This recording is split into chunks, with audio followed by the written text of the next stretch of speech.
बहुत समय पहले की बात है। एक गांव में एक भूखा कुत्ता भटक रहा था। भूख के कारण उसकी हालत बेहद खराब हो गई थी। वह यहाँ वहाँ खाने की तलाश में घूमता फिर रहा था। तभी गांव के एक दयालु कसाई की उस पर नजर पड़ी। उस कसाई को कुत्ते की दयनीय हालत देखकर उस पर तरस आ गया। उसने अपनी दुकान से हड्डी का एक टुकड़ा उठाया और कुत्ते के सामने डाल दिया। कुत्ता बहुत खुश हो गया। उसने झटपट हड्डी को अपने मुंह में दबा लिया और एकांत में जाकर आराम से बैठकर उसका स्वाद लेने के लिए निकल पड़ा। वह सोच रहा था कि किसी शांत जगह पर जाकर तृप्त होने तक उस हड्डी को चबाएगा और पेट भरने की कोशिश करेगा। चलते चलते वह एक नदी के किनारे पहुंचा।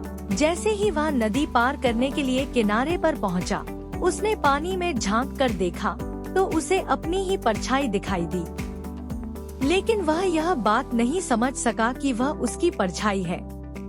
उसने सोचा कि सामने कोई दूसरा कुत्ता खड़ा है जिसके मुंह में भी हड्डी है।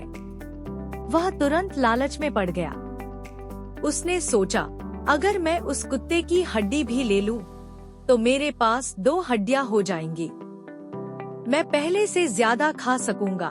उसे अपनी ताकत और भौंकने की क्षमता पर बड़ा घमंड था।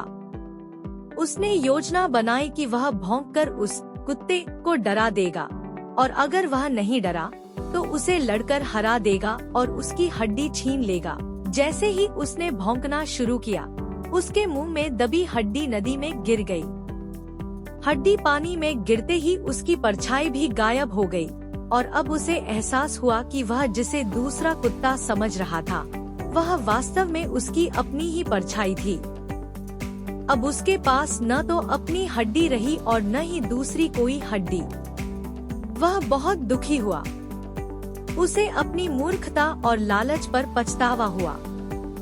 उदास मन से सिर झुकाकर वह वहाँ से चला गया। शिक्षा, लालच बुरी बला है।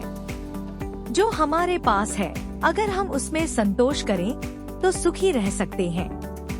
लेकिन अगर हम लालच में आकर सोच समझ खो बैठे तो हमारे हाथ से वह भी चला जाता है जो पहले से हमारे पास होता है।